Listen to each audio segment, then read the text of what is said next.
On the morning of July 26, 1945, three men signed a document that gave Japan one final chance to avoid annihilation. Harry Truman, Winston Churchill, Chiang Kai-shek. The document was called the Potsdam Declaration. Its language was not diplomatic. It was not measured. It was a countdown, prompt and utter destruction. The men who wrote those words knew exactly what they meant. 11 days earlier, in the New Mexico desert, the United States had detonated the first nuclear weapon in human history. The Trinity test. A flash visible for 200 miles. A shockwave that knocked observers off their feet from 10 miles away. A scientist who witnessed it later said it felt like the end of the world. Japan did not know that. The Potsdam Declaration did not mention the bomb by name. It offered terms. It demanded a response.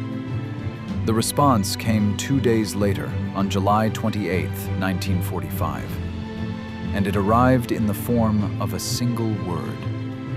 That word was Mokusatsu.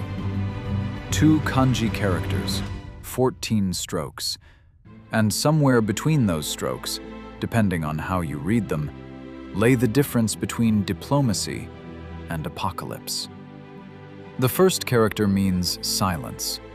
The second character means killing. Silence, killing. That is the literal translation. The killing of something with silence. But Japanese is not a language of literals. Context is everything.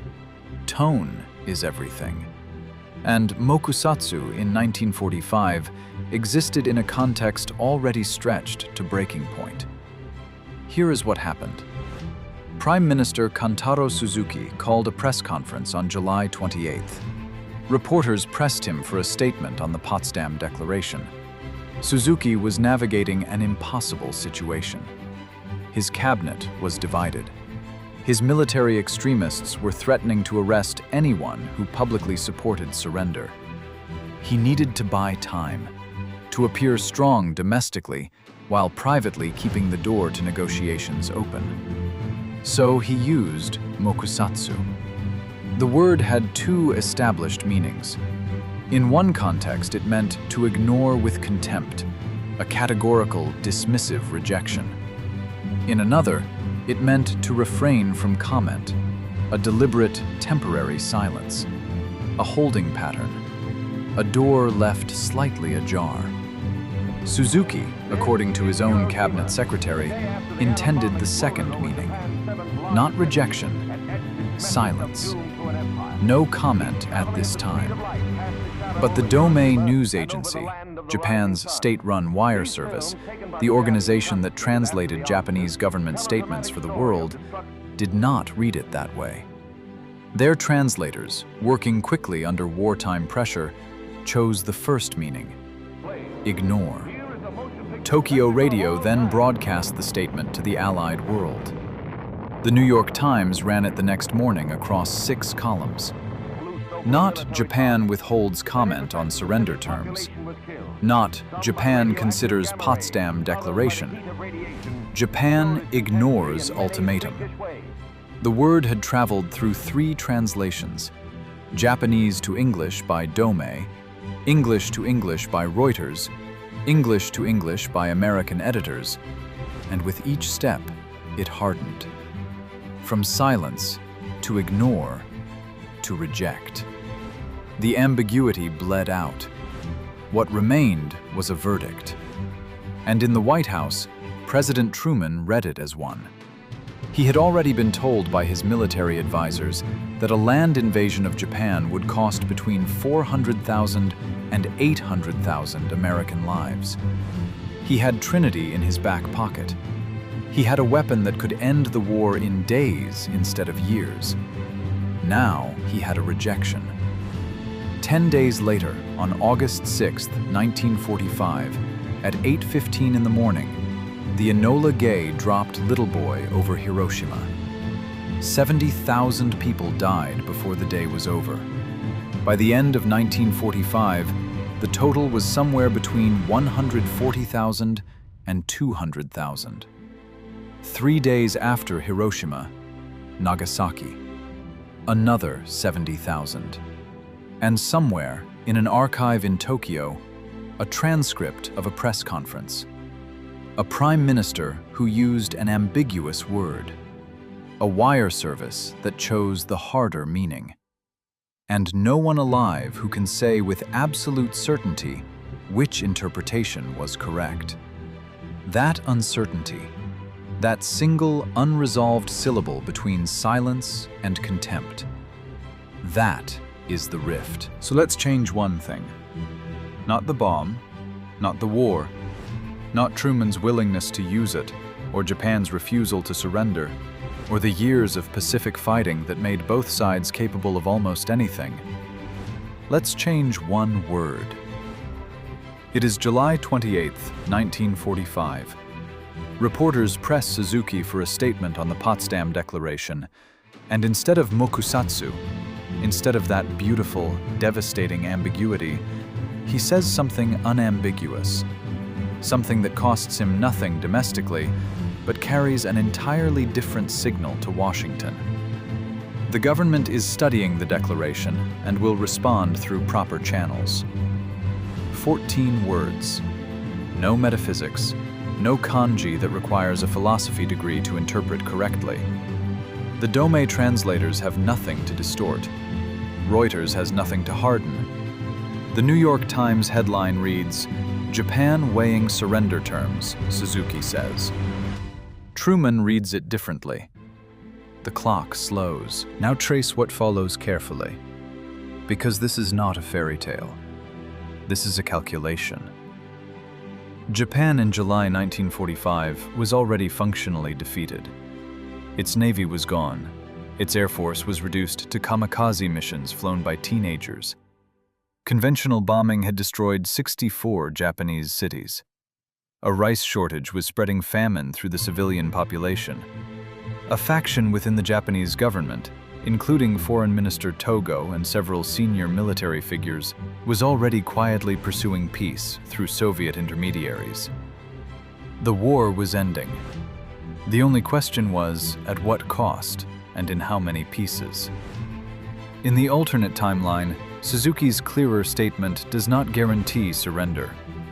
The Japanese military hardliners who had threatened to arrest peace advocates were still dangerous. The emperor had not yet intervened. The internal political war inside the Japanese government was still being fought. But it changes the American calculus by days, maybe 2 weeks. And 2 weeks, in August 1945, was everything. Because on August 8th, 2 days after Hiroshima in our timeline, the Soviet Union declared war on Japan and launched a massive invasion of Manchuria. The speed and scale of that advance was catastrophic for Japan's military position. It eliminated the last remaining possibility of Soviet mediation. It demonstrated that Japan now faced enemies on every front simultaneously.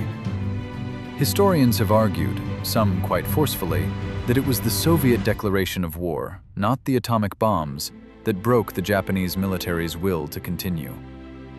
The bomb was horror. The Soviets were the checkmate. In the alternate timeline, if Suzuki's statement delays the American decision by even 10 days, the Soviet invasion still happens. The military collapse still happens. The emperor's intervention still becomes politically possible. Japan still surrenders. Without little boy, without fat man, without 210,000 dead in 2 cities in 6 days. The Enola Gay sits on the runway at Tinian Island. The bomb is never dropped. And the world that emerges from the war is different in ways we are still calculating.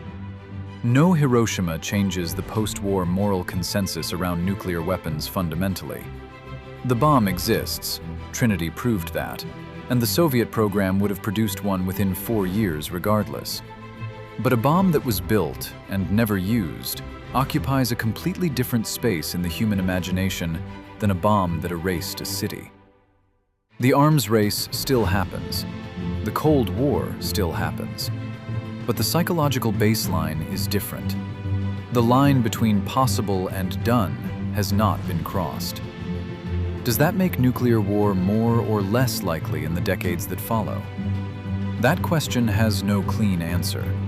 Some historians argue that Hiroshima's horror was itself a deterrent, that the vivid, documented reality of what nuclear weapons actually do made world leaders viscerally unwilling to use them again. That the photographs, the testimonies, the shadows burned into stone walls, those were the thing that kept the Cold War cold. If the bomb was never dropped, that deterrence is theoretical rather than visceral. The Cuban Missile Crisis happens in a world where nobody has ever seen what nuclear war actually looks like. Kennedy and Khrushchev are playing chicken with a weapon whose consequences neither of them has witnessed demonstrated. That may be more dangerous, not less. And that is the true weight of this story. It does not resolve cleanly into a better world. The alternate timeline is not obviously safer. It is differently dangerous.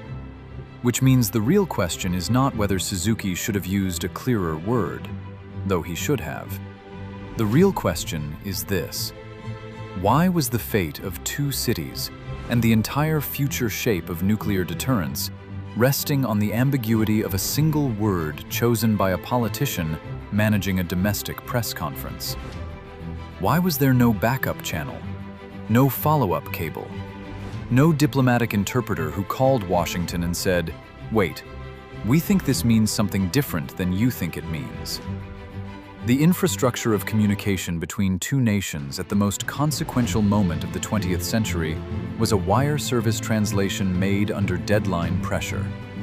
One word, one translator, one deadline. Mokusatsu. The killing silence. Think about the systems you trust to carry the most important information. Think about the translations, literal and metaphorical, that happen between what someone means and what someone else hears, between what a leader intends and what a headline says, between what you say and what history records. The gap between those two things is where catastrophes live. Hiroshima did not happen because of evil. It did not happen because of inevitability. It happened, at least in part, because a word fell through the gap between two meanings, and nobody caught it in time. Subscribe to Rift Timeline. The next rift is already open.